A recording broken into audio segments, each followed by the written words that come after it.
BTech B Pharmacy PCCMM delay అయ్యే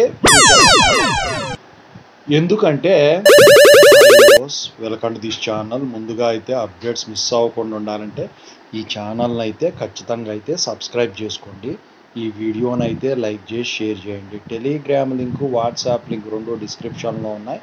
ఖచ్చితంగా అయితే జాయిన్ అవ్వండి. పీడిఎఫ్స్, మెటీరియల్స్ వాటి కోసం ఎప్పుడన్నా వీడియో పెట్టినప్పుడు అప్డేట్ మిస్ అవ్వకుండా ఉంటుంది. సో ఇందుట్లో వచ్చేసరికి ఏంటంటే అండి, చాలామంది స్టూడెంట్స్ అడుగుతున్నారు మా సర్టిఫికెట్స్ ఇప్పుడు పాస్ అయిన వాళ్ళు గ్రేస్ మార్క్స్ అప్లై చేసే వాళ్ళు పక్కన పెట్టినట్టయితే అన్నీ క్లియర్ చేసుకున్న వాళ్ళు ఉంటారు కదా. ఫర్ ఎగ్జాంపుల్ 2024 పాస్డ్ అవుట్ వాళ్ళ బీటెక్ బీఫార్మసీ సర్టిఫికెట్స్, ఇప్పుడు బీఫార్మసీ రిజల్ట్స్ కూడా నిన్న డిక్లేర్ అయినాయి. మరి ఈ BTech BPharmacy certificates for example 2024 వాళ్ళది ఎప్పుడు వస్తాయని చెప్పేసి, అయితే ఇప్పుడు పాస్డ్ అవుట్ అయిన వాళ్ళకు, పోయిన సంవత్సరం వాళ్ళకు కాదు, ఇప్పుడు పాస్డ్ అవుట్ అయిన వాళ్లకు బీటెక్ బీఫార్మసీ పీసీసీఎంఎం డిలే అయ్యే సూచనలు కనపడుతున్నాయి. ఎందుకంటే సో ఇప్పుడు దాని గురించి ఒక క్లియర్ కట్ ఐడియా ఇస్తాను. ఇప్పుడు మొత్తం కూడా చెప్తాను. చాలామంది మీ డౌట్లన్నీ ఇందులో నివృత్తి అయిపోతాయి అన్నమాట. సో ఇక ముందుగా అయితే ఇన్స్టాగ్రామ్ లింక్ కావాలంటే డిస్క్రిప్షన్లో ఉంది, దాంట్లోకి వెళ్ళి డౌట్స్ పెట్టండి. ప్రతిరోజు తెలుగు ఇంజనీరింగ్ ఎడ్యుకేషన్లో డౌట్స్ వీడియో పెడుతున్నాను. JNTU updates channel link, software courses work support channel link, Telugu engineering education channel links డిస్క్రిప్షన్లో ఉన్నాయి. ఖచ్చితంగా అయితే సబ్స్క్రైబ్ చేసుకోండి, వేటికవే మీకు ఉపయోగపడతాయి. ఇక టాపిక్లో వెళితే JNTH BTech BPharmacy certificates delay, reimbursement fee వాళ్ళు ఉంటారు, ఎవరైతే ఉంటారో వాళ్ళకి డిలే అయ్యే ఛాన్స్ ఉంది. అంటే యూనివర్సిటీ వాళ్ళు సర్టిఫికెట్స్ ఇచ్చేస్తారు, యూనివర్సిటీ నుంచి ప్రాబ్లం ఉండదు. అయితే కాలేజీ మీరు చదివే కాలేజీని బట్టి ఈ ప్రాబ్లం వస్తుంది. అయితే మేనేజ్మెంట్ వాళ్ళ పరిస్థితి ఏంటి? మేనేజ్మెంట్లో జాయిన్ అయిన వాళ్ళకు ఫీజులన్నీ క్లియర్ చేసుకొని ఉంటారు కాబట్టి మీకు ఎటువంటి ప్రాబ్లం ఉండదు.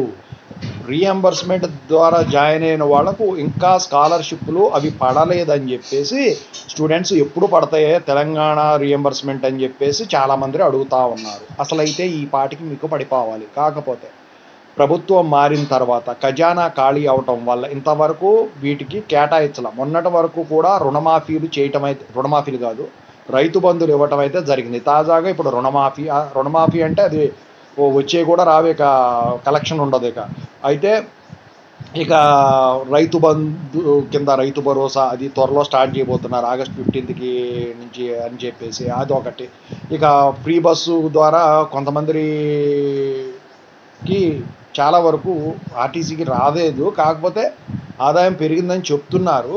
అయితే ఇవన్నీ చూసుకొని ఈ రీఎంబర్స్మెంట్ వేసేదానికైతే మ్యాక్సిమం ఛాన్సెస్ ఉన్నాయి. మరి ఎప్పుడు పడతాయి? August 15 తర్వాతే అంటున్నారు. మరి అది ఎంతవరకు వాస్తవమో తెలియదు. అయితే కాలేజీని వాళ్ళని స్టూడెంట్స్ సర్టిఫికెట్స్ ఆపొద్దని చెప్పేసి ఇప్పటికే ప్రభుత్వం చెప్పినప్పుడు కూడా అవి ఎవరో లెక్క చేయరు. ఎందుకంటే అన్ని కాలేజీలు అట్లా ఆపరు. ఎందుకంటే కొన్ని కాలేజీలు ఉంటాయి పెట్టుబడి పెట్టుకొని తర్వాత గవర్నమెంట్ నుంచి వచ్చిన తర్వాత తీసుకొని సాటిస్ఫై అయ్యే కాలేజీలు ఉంటాయి. అది ఎటువంటి కాలేజీ అయినా కావచ్చు, అటానమస్ అయినా కావచ్చు, మామూలుగా అఫిలియేటెడ్ కాలేజీ కూడా మంచివాళ్ళు ఉంటారు. కాకపోతే కొంతమంది వచ్చేసరికి గవర్నమెంట్ మీద నమ్మకం లేని వాళ్ళు ఉంటారు. ఇప్పుడు గవర్నమెంట్తో టచ్లో ఉన్న వాళ్ళు ఏంటంటే వాళ్ళకి భరోసా ఉంటుంది కాబట్టి ఖచ్చితంగా అయితే పడతాయని చెప్పేసి అసలైతే ఎగ్గొట్టరు ఎవరో కూడా. అయితే వాళ్ళు ఏం చేస్తున్నారంటే స్టూడెంట్ని వచ్చేసరికి ఫీజు పే చేయాలి అని చెప్పేసి అడుగుతూ ఉన్నారు. సో స్టూడెంట్స్ వచ్చేసరికి అంటే 4 ఏళ్ళు ఫీజు కట్టాలంటే కాదు, మీకు ఎంతవరకు బకాయిలు, ఫర్ ఎగ్జాంపుల్ 3rd ఇయర్ దాకా మీకు పడిపోయినాయి, 4th ఇయర్ పడలేదు అంటే సెమ్ముకు వేయరు కదా, మొత్తం కలిపే వేస్తారు కదా. అయితే ఫైనల్ ఇయర్కి ఎంత అమౌంట్ రావాలో వాళ్ళు మొత్తం పే చేస్తేనే సర్టిఫికెట్లు ఇచ్చే పరిస్థితికి రావడం అయితే జరిగింది. మరి ఇలాంటప్పుడు మరి స్టూడెంట్ అనేవాడు ఏం చేయాలంటే ఏమీ చేసేది లేదండి. అన్ని కాలేజీలు ఇలాగే ఉంటాయంటే అన్ని కాలేజీలు ఇలా ఉండవు. కొన్ని కాలేజీలు వచ్చేసరికి స్టూడెంట్ని ఇబ్బంది పెట్టడం. ఎందుకంటే అండి చాలామందికి కూడా జాబులు వచ్చి ఉన్నవాళ్ళు ఉన్నారు, యుఎస్ యూకే వెళ్ళవలసిన వాళ్ళు ఉన్నారు. యుఎస్ యూకే పోయేవాళ్ళు ఎలాగో డబ్బులు కట్టొచ్చు కదా కాలేజ్ ఫీజు అని అనుకోవచ్చు, కానీ వాళ్ళు కూడా చాలా వరకు వచ్చేసరికి లోన్ల మీద, ఇళ్ల లోన్లని, పొలాల మీద లోన్లని, ఎడ్యుకేషన్ లోన్లని వాటి ద్వారా పెట్టుకొని వెళ్ళే వాళ్ళు ఉన్నారు. వాళ్ళకి అక్కడ ఉండటానికే లేదు, ఎందుకంటే అక్కడ ఆపర్చునిటీస్ తగ్గినాయి కాబట్టి. మరి ఇట్లాంటి పరిస్థితుల్లో ఫీజు అనేది ఎలా కడతాడు అని చెప్పేసి చాలామంది స్టూడెంట్స్ అడుగుతూ ఉన్నారు. మరి రియంబర్స్మెంట్ నిధులు ఎప్పుడు రిలీజ్ అవుతాయి? అసలు రిలీజ్ అవుతాయా? రిలీజ్ అనేది ఖచ్చితంగా అయితే అవుతాయి. మీరు ఏం చేస్తారంటే మీ ఈ పాస్ స్కాలర్షిప్ ఉంటుంది కదా, ఆ వెబ్సైట్లోకి వెళ్ళి మీ అకౌంట్లోకి లాగిన్ అయ్యి అందుట్లో మీ రియంబర్స్మెంట్ శాంక్షన్ అయిందా లేదా చూసుకోండి. పడింది లేని పక్కన పెట్టండి.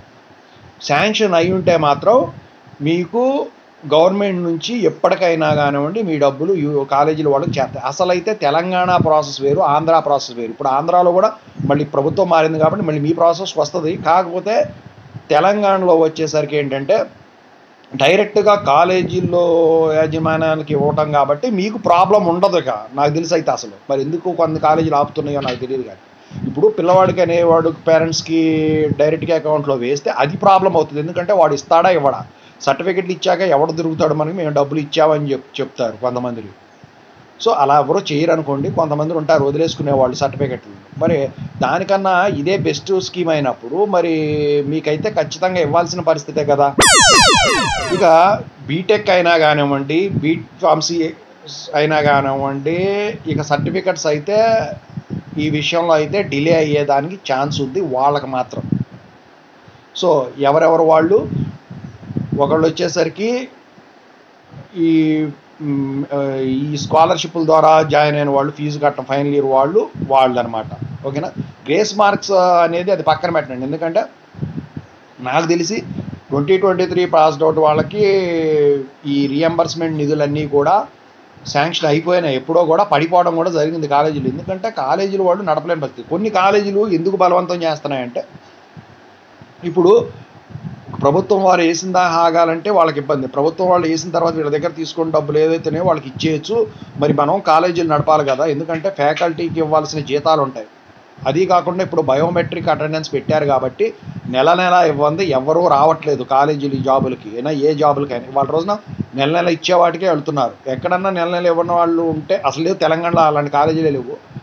అలాంటి కాలేజీకి వెళ్ళారంటే వాడు దద్దమ్మ పప్పు సొద్దుతో సమానం అనమాట. అయితే ఏంటంటే ఇట్లాంటి పరిస్థితుల్లో మరి ఇంకా ల్యాబులు తెప్పించాల్సి ఉంటుంది, మెయింటెనెన్స్ చేయాల్సి ఉంటుంది, ఇంకా ఇవన్నీ కూడా చేయాల్సి ఉంటుంది. కాబట్టి మరి కాలేజీలు నడవాలి కదా, కాలేజీ మీదే బతికే వాళ్ళు ఉంటారు, అంటే కాలేజీ మీదే ఆదాయం చూపించుకునే వాళ్ళు ఉంటారు. మరి అలాంటి వాళ్ళ పరిస్థితి వచ్చేసరికి ఏంటని చెప్పేసి వాళ్ళు మాత్రం ఫీజులు స్టూడెంట్స్ దగ్గర ఇది చేయడం అయితే జరుగుతూ ఉంది. ఈ ప్రాసెస్ అంతా చేయడం జరుగుతూ ఉంది. అందుకనే తప్ప వేరే ఉద్దేశం అయితే ఏం లేదు. వాళ్ళు కూడా ఎవరో కూడా వాళ్ళ స్టూడెంట్స్కి ఇబ్బంది పెట్టాలని చెప్పేసి ఎవరో అనుకోరు. అయితే కొంత కాలేజీల్లో బాగా జాబ్ వచ్చి ఆఫర్ లెటర్, అపాయింట్మెంట్ లెటర్ చూపించిన వాళ్ళకి కోర్స్ కంప్లీషన్ సర్టిఫికేట్ అయితే ఇస్తూ ఉన్నారు. యూనివర్సిటీ మాత్రం ఎట్టి పరిస్థితుల్లో సర్టిఫికేట్స్ ఆపదు. ఓకేనా. Thank you so much.